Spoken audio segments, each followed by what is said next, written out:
The chamber of the Imperial Council was a monument to arrogance, a vast dome of crystalline glass that reflected the dying light of a red star, with thrones carved from meteor iron and banners woven from the silk of creatures no human had ever named. Every surface seemed designed to remind visitors that this empire was eternal, unshakable, immune to the small tragedies of lesser species. When the doors opened, the murmurs of 100 alien dignitaries fell to silence, for through them walked a solitary human woman with nothing but a small leather satchel, a battered porcelain teacup, and a creature at her heel that seemed insultingly insignificant in so august a place. She moved with unhurried calm, her boots clicking against the polished obsidian floor, and for a moment the chamber studied her as though expecting her to bow. She did not. She simply walked to the center, set down her satchel with the care of a librarian shelving a book, and poured herself a cup of tea as though she had been invited to a kitchen table rather than a council of rulers. The creature beside her, a squat, muscular thing with black and white fur and eyes like wet coals, snorted and scraped the floor. "This is your advocate," sneered a voice from the upper tiers, belonging to an alien whose long neck coiled like a serpent's. "This is humanity's champion? A farmer with a rodent." The woman raised her eyes, calm as still water. She had a face not of youth, but of a life etched in lines and quiet endurance. "My name," she said softly, "is not important. But some of you whisper it. Baba Yaga. It is old. It is Russian. You may use it if you wish." The council chuckled, a low, rolling sound of amusement. "A myth," another delegate muttered. "A ghost story your kind tells itself." She sipped her tea, unbothered. "Ghost stories have teeth," she said, her voice carrying in the silence. The honey badger, Misha, though no one here yet knew its name, hissed and bared teeth far too sharp for something so small. It launched itself at the iron railing beside the floor and bit down.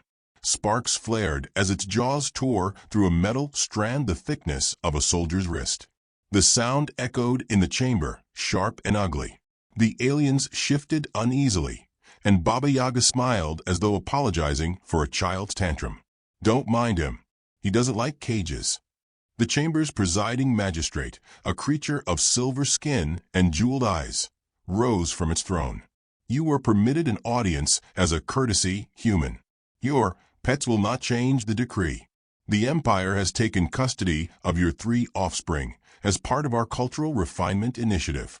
They will be educated, disciplined, and stripped of the primitive illusions of your species. It is a mercy. Were they older, they would have been conscripted." The teacup rattled faintly in her hands, though her expression did not shift. Only her eyes flickered, the faintest tremor of ice beneath a still lake. "You took my girls," she whispered. "They were wasting among savages. The Empire provides them future." She inhaled slowly, almost serenely, as though steadying herself against the tide of fury swelling inside. Then she set the cup carefully upon its saucer. The small act rang louder than a shout. Her voice, when it came again, was polite, too polite, like porcelain thin enough to cut. "I will have them back." The room erupted in derision. Laughter, hissing, mocking translations ricocheted through the tiers. To them she was one woman against legions. To them she was absurd. One alien, a scaled brute with mandibles wet with saliva, leaned forward and spat. "Do you think we fear a lone ape and her vermin?" She smiled, and it was gentle, grandmotherly almost. "I think you misunderstand humanity. We are not wolves, as you call yourselves. Wolves kill what they need and rest content. We are something different." She leaned forward just enough for the light to catch her eyes.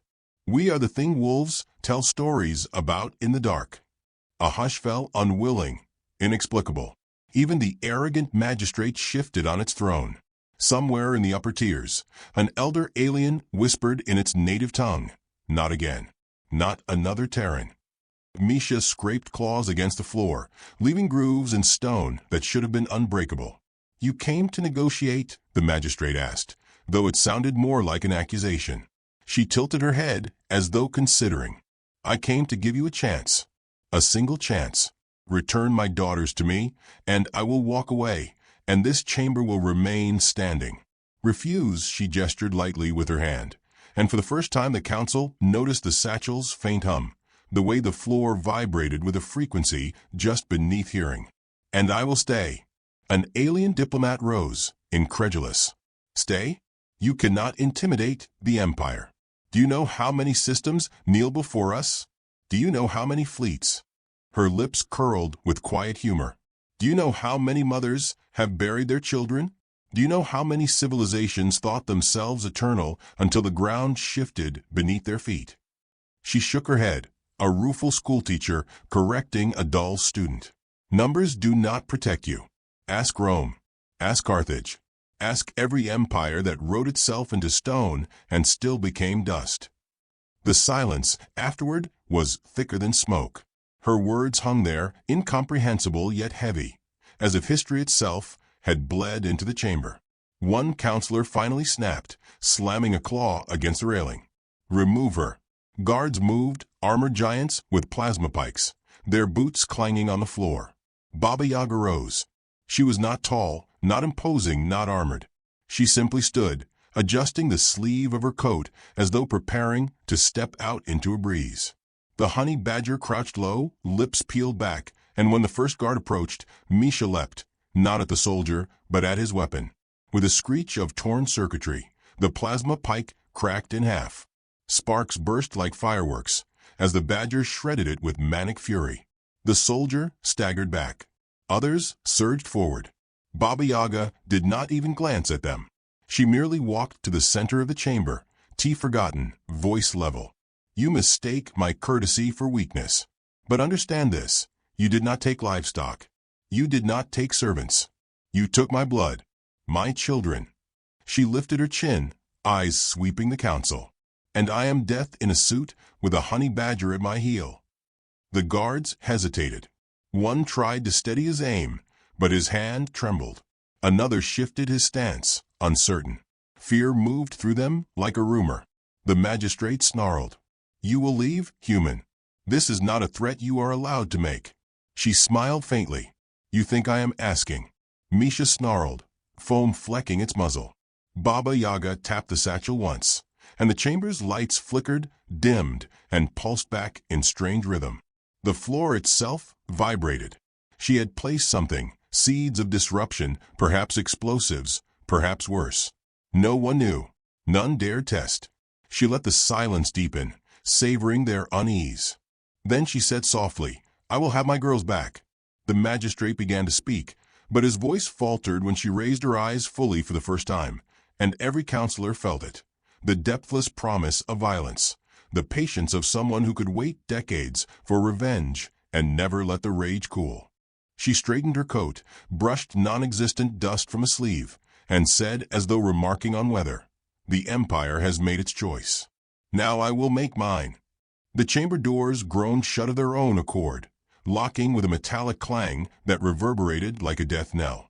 Misha's eyes burned in the dim light. The satchel hummed louder, and Baba Yaga set her empty teacup down on the council floor, porcelain against stone, a sound delicate yet final. I'll be taking my girls back now. The silence that followed her words was suffocating, heavy enough to bend the air itself. No counselor dared laugh this time.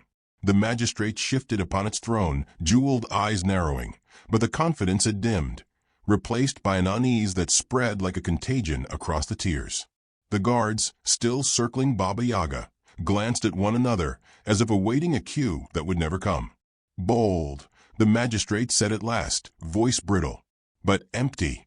It gestured, a flash of its long, jewel-studded fingers. Remove her. The guards lunged. Baba Yaga didn't flinch. She folded her hands neatly before her, watching them approach as though evaluating dancers. Misha, however, exploded into motion, a streak of fur and teeth. The honey badger latched onto the first soldier's shin, armor screeching as claws dug through composite plating. The soldier screamed, staggering. The others froze in disbelief. Misha hung on with animal joy, shaking its head violently until sparks burst from servos embedded in the armor. The soldier toppled, weapon clattering across the stone.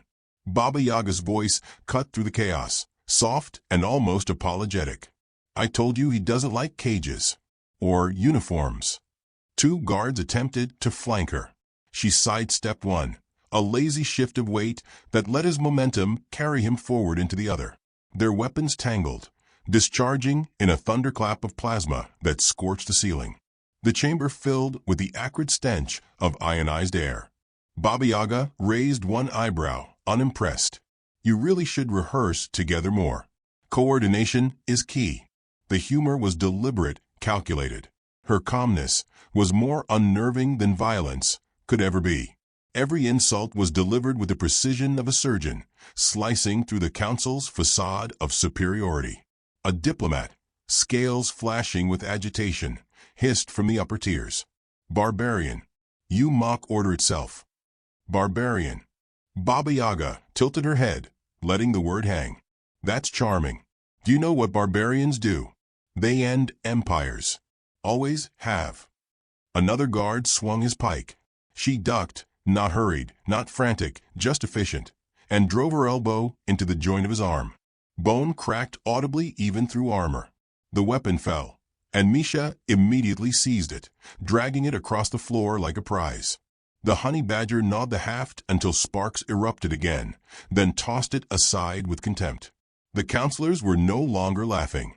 Some leaned back, faces pale, or their alien equivalents thereof. Others whispered frantically into comms, their words laced with doubt. "You think the spectacle frightens us," the magistrate snapped, though its voice betrayed strain. "A single woman and an animal against a galactic order? You insult us with this theater." Baba Yaga looked up at the thrones, her expression kind, patient. "Theater is when you pretend the actors have power. This," she spread her hands, gesturing to the wreckage, to the trembling guards, to the rail Misha had already reduced to scrap, "is rehearsal." "Rehearsal for what?" a young counselor demanded, his crest quivering. Her smile was faint but unmistakably sharp. "The funeral march." The magistrate pounded the arm of its throne. "Enough. We will not." "Not what?" she interrupted, voice still soft, but carrying. "Not bow. Not yield? Not admit that you made a mistake? That you underestimated one mother and her age?" She took a step forward, her boots echoing like drumbeats. "You believe your fleets make you untouchable. You believe your archives prove you eternal. But you forget what you cannot measure. Patience. Grief. The fire inside someone who has already lost everything worth fearing death for." The chamber's temperature seemed to drop. Even the air recyclers hummed louder, as if unsettled. She tapped the satchel with one finger, and again the floor hummed. This time, a holographic projection sprang upward, startling the nearest guards. A map, clear, detailed, alive with pulsing signals, hovered in the chamber air. It depicted a planet circling a dim star, scarred with prisons, bunkers, and orbital fortresses. At its center, 3 glowing markers. Her daughters. Baba Yaga's voice was steady. "Here. That is where you keep them. In a facility meant to break the will of soldiers, not children. You called it education. I call it theft." The council erupted into cries. "How does she?" "That's classified. Sabotage." She silenced them with one raised palm. "You wonder how I know? It's simple. Humanity watches. We listen when you think we are deaf. We smile when you think we are broken. You've mistaken silence for surrender." Misha growled, circling her ankles, its eyes glowing faintly from some reflection off the hologram. The magistrate tried to recover, claws gripping the throne's armrests. "Even if you know the location, you cannot breach it. An entire legion stands guard. Entire fleets patrol its skies." "Of course," Baba Yaga murmured. "Empires always trust their walls." Her gaze flicked up, and for a moment the mask of politeness thinned. What looked out through her eyes was something older, sharper, stripped of mercy. "But you have no walls against me." The guards who had survived the first skirmish edged back unconsciously. One dropped his pike and pretended it was an accident. Another muttered a prayer. "You don't frighten us," the magistrate insisted, but the words were hollow, brittle as glass. "I don't need to frighten you." She took a step closer to the projection, her fingers brushing its light as if caressing her daughter's faces.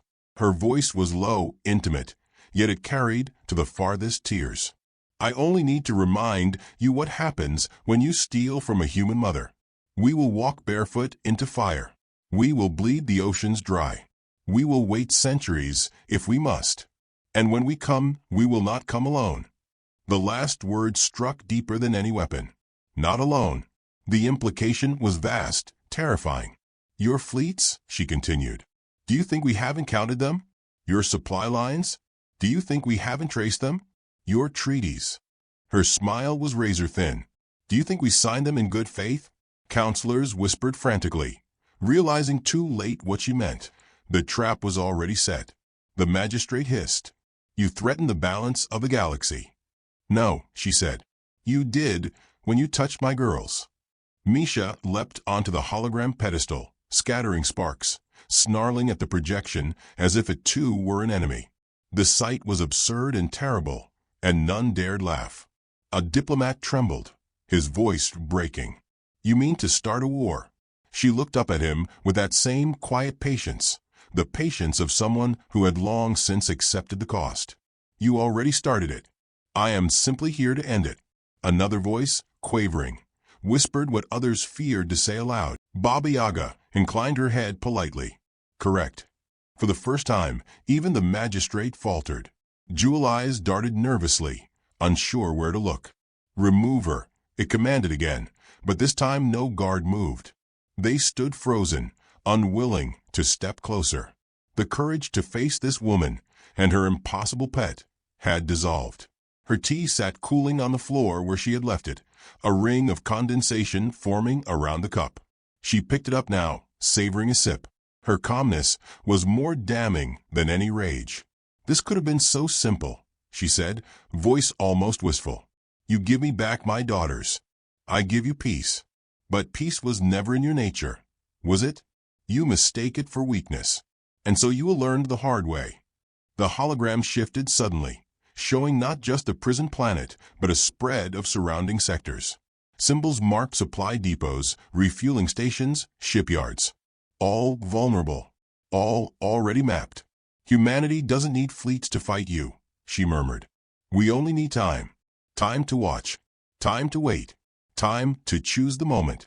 And now, she closed the satchel with a soft click, cutting off the projection. The moment has come. The magistrate's voice broke despite itself. You cannot mean to face an entire legion alone. Her answer was as soft as breath. Watch me. The lights flickered again, plunging the chamber into momentary shadow. When they came back, Baba Yaga was gone from the center, vanished into the dim edges, leaving only her teacup on the floor.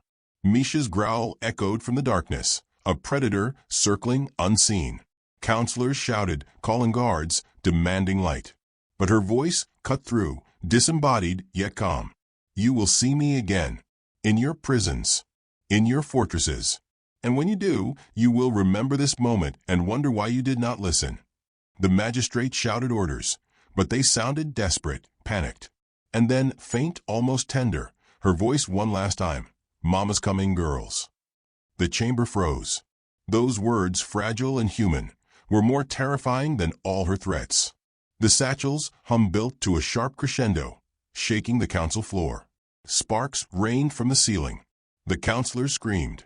And then, with a sound like a gunshot, the hologram reignited one last time. Not the prison planet now, but a single symbol blazing across the galaxy's map. The mark of Earth. The mark pulsed, alive, defiant.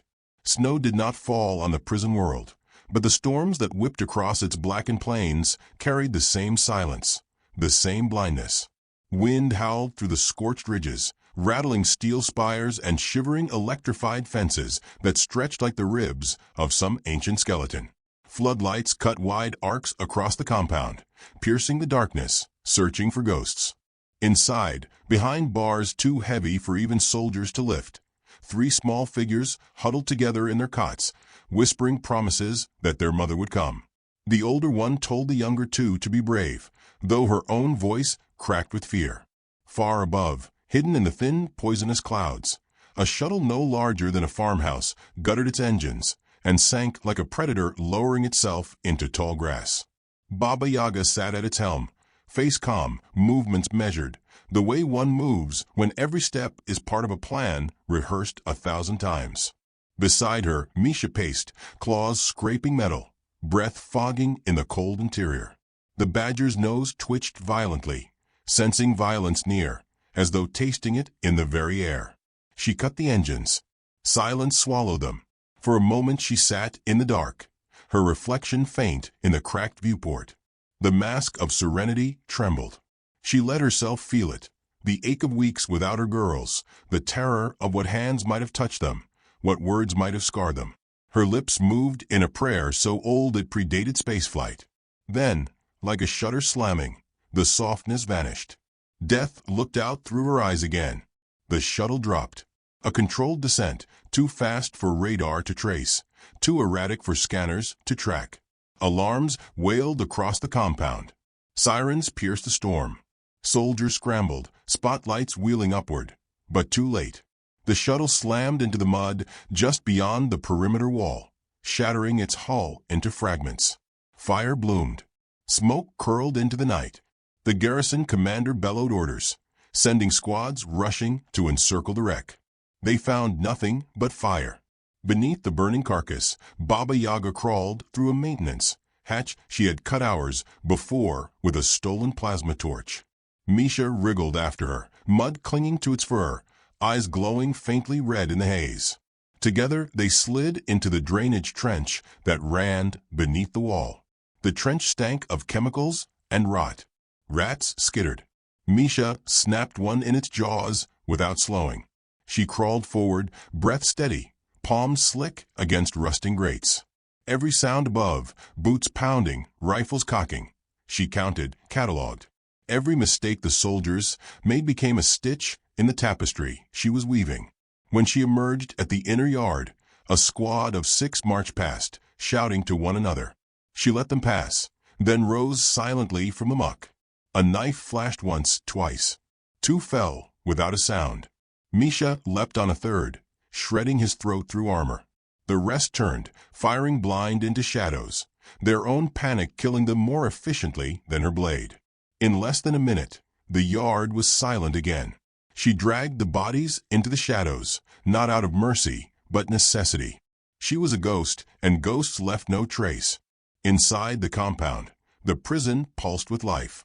Drones buzzed along corridors, cameras tracked every corner, biometric locks sealed every door. Baba Yaga moved through it like smoke, leaving no alarm tripped for longer than a breath. A lens flickered, then went black under the edge of her knife. A guard turned to find his console dead, then slumped with a neat hole through his eye. Misha tore through a conduit, sparks showering, plunging a hallway into darkness. In that darkness, men died, and yet she smiled as she walked. A faint, incongruous smile, as though enjoying a stroll through a market. When a soldier caught her in his beam and demanded she halt, she asked him how he liked his rations, if the stew was still too salty. When he hesitated, unnerved, she shot him between words, his confusion frozen on his face. Her humor was not meant for herself. It was meant to erode, to disorient, to remind them that this was not war, it was theater, and she was both actress and playwright. At last she reached the central core. Beyond its gates, through reinforced walls, her daughters slept fitfully under guard. She paused there, resting a hand against cold steel. For the first time, her breath hitched. She whispered their names like talismans. Misha pressed its body against her leg, low growl vibrating through them both. The gate required 3 levels of clearance. She had none. She pulled from her satchel a device that looked like little more than a battered thermos wrapped in wires. With a twist, it hummed. A pulse rippled outward, silent but visible, distorting the air. The gate groaned. Metal warped. The lock screamed before snapping like bones. She exhaled. But the pulse did more. Lights across the compound flared, then dimmed. Alarms shrieked. The element of silence was gone. Boots thundered. Dozens, then hundreds. The corridor filled with the sound of an army converging. She turned to face the darkness, fingers flexing, body loose, ready. Misha crouched low, lips peeled back. The first wave came. Heavy infantry, armored in exosuits, rifles glowing hot. Plasma bolts scorched the walls. She rolled into the smoke, firing in silence, every shot a death. Grenades boomed, but she had already slipped behind them. Misha hurled itself into a soldier's chest, claws tearing through hydraulics, until the suit collapsed inward like a coffin. She moved through it all like a dancer, each step precise, each breath measured. And still she smiled. "Is this all?" she called, voice cutting through gunfire. "This is the legion I was warned about? This is the storm meant to keep me from my girls?" She laughed, low and dangerous. "I have seen worse at school board meetings." The alien soldiers faltered. Not long, but long enough. She seized at hesitation, carving through them, weapon turning into extension of will. Her coat whipped around her, her hair plastered to her face, her eyes bright with something almost holy in its fury. Still they came, wave after wave. The floor was slick with blood not her own. She felt it under her boots, thick, slowing her. Sweat stung her eyes. A bolt grazed her ribs, burning flesh. She staggered, nearly dropped. For one breath, doubt clawed her throat. Then she heard it. Small voices, muffled by stone, but clear in her memory. "Mama's coming." She surged. With a cry raw enough to shake steel, she drove forward, through fire, through blades. Misha screamed with her, a sound like hell's own hound. Together, they broke the wave. She hurled a final knife into the last guard's throat, then stumbled against the cell door. Her daughters were there. 3 pairs of wide eyes, glistening with terror and hope, pressed to the bars. "Mama," they cried. Her knees nearly gave, but she pressed her hand to the glass, fingers against theirs. "I'm here," she whispered, voice breaking for the first time. "I told you. Always." Behind her, the alarms reached a crescendo. Reinforcements. An entire legion pouring in. Shadows stretched down the corridor, weapons glinting. She could not break them and free the girls at once. Her daughters' tears streaked their faces. "Don't leave us." Her heart cracked. She turned, blood dripping from her coat, eyes burning with impossible resolve. She raised her weapon, straightened her spine, and whispered to them, without looking back, "Close your eyes, my loves." The corridor roared with marching feet, the metallic scream of armored giants readying for war. She drew her last blade, its edge black with enemy blood, and set her stance before the flood. Misha crouched at her heel, growling low, its body coiled like a spring. The first shapes emerged from the smoke. A commander in gilded armor raised his hand, signaling the charge. Rows upon rows of soldiers leveled their rifles. The air thickened with ozone and death. Baba Yaga's breath slowed. She tasted iron in her mouth. Her hands were steady. Her daughter's sobs pressed into her spine like wings. She looked at the army before her, then down at the snarling beast beside her. "Now," she whispered. Misha leapt, a streak of teeth and fury. She followed, blade flashing, heart beating not with fear, but with certainty. And just as the tide was about to crash over them, the walls shook, not from soldiers, but from something deeper, larger, older. The ceiling split with a thunderous crack, dust raining. Lights flickered. From far above, a sound rolled like a drumbeat across the heavens, the unmistakable roar of engines. Not alien engines, human. The roar above was unmistakable, a thunder not of nature, but of engines forged in defiance. Every soldier in the corridor faltered, rifles wavering as the sound rolled through steel and bone. Baba Yaga did not falter. She lifted her chin, lips curling into something between a smile and a snarl. Humanity had come. Not an army of myth, not a fleet of boast, but something worse, a promise kept. The commander in gilded armor bellowed for his soldiers to fire. Plasma bolts screamed, scorching the walls, slicing through shadows. Baba Yaga surged forward, knife flashing, body low and fast. She cut through the first rank before they knew how close she'd come. Blood sprayed across her coat, hot and bright, but she moved with terrifying calm. Misha burst from beneath her legs like a missile, jaws clamping onto the commander's ankle. dragging him down with a sound like tearing steel. Screams rang out, drowned by the beast's guttural growl. Above, the prison trembled again. Lights guttered. Dust cascaded. Somewhere far off, an explosion rattled the bones of the facility. Humanity's fleet had struck, their engines singing hymns of vengeance. Sirens shrieked across the planet. Orders tangled over comms, voices rising in panic. This was no isolated breach. It was the beginning of collapse. Baba Yaga pressed forward through the chaos, carving a path toward her daughter's cell. She fought not with rage, but with absolute precision, every movement conserving strength, every breath measured. Soldiers tried to flank her. She pivoted, slammed a blade into one's visor, kicked another into Misha's path. The honey badger tore through armor as if it were tissue, ignoring plasma bolts that burned its fur. Soldiers stumbled back, muttering prayers in tongues alien and broken. She reached the gate again, hand trembling as it rested against the barrier. Her daughters pressed close, eyes wide and wet. She whispered to them, though her lungs burned. Almost. Just a breath longer. Then the floor split. A shell from above punched through the roof, tearing stone and steel, igniting half the corridor. Soldiers flew like rag dolls. Smoke swallowed everything. Through it, a shape descended, black armor, a helm painted with a grin that did not belong to any alien. A human marine, shoulders broad, rifle steady. Behind him, more shadows fell, armored figures with the quiet, disciplined movements of soldiers who had drilled for this very war. Extraction, the marine barked, voice metallic through his helm. Priority, the girls. For the first time in weeks, Baba Yaga allowed herself to exhale. Reinforcements had come not because she begged, but because humanity had waited for its signal. She wiped blood from her face and nodded once. "Cover me." The Marines spread, rifles unleashing a storm of fire, so precise it looked like choreography. Aliens dropped by the dozen, their counterfire meaningless against shields that shimmered like blue glass. Misha darted through the chaos, finishing what bolts had begun, leaving only ruin in its wake. Baba Yaga pulled another device from her satchel, a small cube humming with power. She pressed it to the cell's lock. With a hiss and a shriek, the barrier dissolved. The door swung open.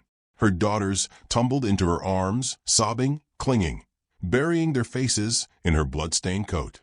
She dropped to her knees, holding them so tight it seemed she might never let go. For a heartbeat, the war outside vanished, and there was only the warmth of their hair against her cheek, the fragile rhythm of their breath against her chest. But the moment was short. The Marines shouted, pulling her back. Legions regrouping. "We need to exfil, now." She rose, daughters clinging to her hands, eyes blazing once more. "We don't run," she said coldly. "We finish it." The Marine hesitated. "Orders are clear." "My orders," she replied, voice like steel wrapped in silk. "You came because I lit the match.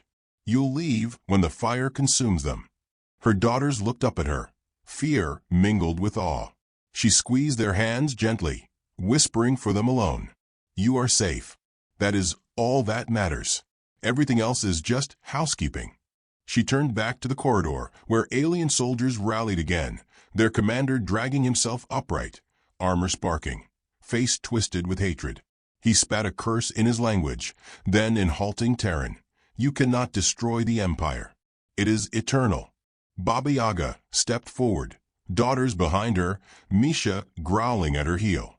Her coat smoked from burns, her hands were slick with blood, but her voice was clear as church bells. "Eternal is a word the dead like to whisper. Carthage said it. Rome said it. Every throne built on arrogance said it. And now you say it." She tilted her head, eyes narrowing. "Do you know what happened to them?" The commander opened his mouth, but no sound came. "They became dust," she said. Then she lifted her knife, gleaming red, and charged. The Marines surged with her, a tide of humanity unleashed. Rifles sang, blades flashed, grenades thundered. The corridor became a slaughterhouse, smoke and fire painting the walls. Baba Yaga fought at the front, a mother made into a storm, her fury wrapped in frightening control. Misha tore through kneecaps and throats, fearless, relentless. The commander met her in the middle, blade against blade. He was taller, stronger, armored like a fortress. She was faster, quieter, colder. He swung with rage. She slipped beneath it, stabbing low, twisting. His roar shook the chamber, but she did not flinch. She rose, carving upward, slicing through joints until the giant collapsed. She leaned close as he fell, her whisper colder than space. Eternal ends tonight. He died with her, eyes the last thing he saw. Silence fell, broken only by the hiss of burning wires. The Marines stood among corpses, rifles cooling. Baba Yaga straightened, chest heaving, knife dripping. Her daughters clung to her legs, eyes wide not with fear but fierce, unbreakable pride. Humanity's anthem thundered faintly from comms, a reminder that across the stars, fleets were striking, strongholds burning. This prison was not an isolated rescue.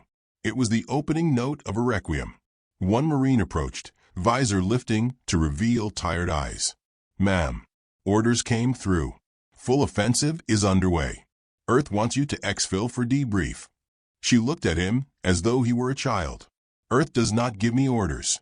He hesitated, then nodded, almost relieved. She turned to her daughters, kneeling to their height. "Look at me," she whispered. "Do you see what they tried to take from us? Do you see what we took back?" The eldest nodded, tears streaming. The youngest reached up to touch her mother's cheek. "Mama," she said, voice trembling but sure. The word broke her. For a heartbeat, Baba Yaga closed her eyes, pulling them all into an embrace that was both shield and sanctuary. But war raged beyond these walls. She rose again, wiping her face, her voice cool, and even once more. This was not rescue. This was warning. The Marines shifted uneasily. Warning to who? She looked to the ceiling, to the stars burning beyond it, and her voice carried like prophecy.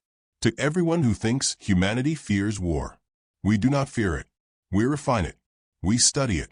We wait, patient, polite, until someone dares take what is ours. And then she glanced down at Misha, whose muzzle dripped blood, eyes glinting with savage delight. Then the galaxy learns what happens when you laugh at the honey badger. A distant explosion rocked the compound. The walls cracked. Floodlights outside died. Humanity's fleet had breached the skies. Baba Yaga took her daughter's hands, stepping over bodies, her voice soft but unshakable. "We go home now.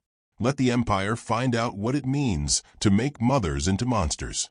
As they walked, the roof above split wide, fire raining down. A transport descended, ramp lowering. Marines signaled them forward. Her daughters stumbled toward the light, but Baba Yaga lingered, turning once more to the carnage behind her. "Remember this night," she said to no one and everyone, her whisper carried by fire and smoke. "The night your empire began to die." She climbed the ramp. Misha followed, leaving bloody paw prints on steel. The transport rose, the prison shrinking below, swallowed by fire. Her daughters clung to her, trembling but alive. She held them tight, gaze fixed not on the ruin beneath, but on the stars ahead. And when the stars cleared, what awaited was not peace, but the black silhouettes of hundreds of human ships, their hulls painted with the mark of Earth, their weapons glowing like a constellation of fury. The fleet stretched across the void, endless, patient, smiling. Her daughters gasped. Even Baba Yaga's lips curved faintly. The comms crackled with a voice that echoed across the stars. "Operation Matryoshka is live." Her eyes burned with fire, her whisper colder than ice. "So it begins."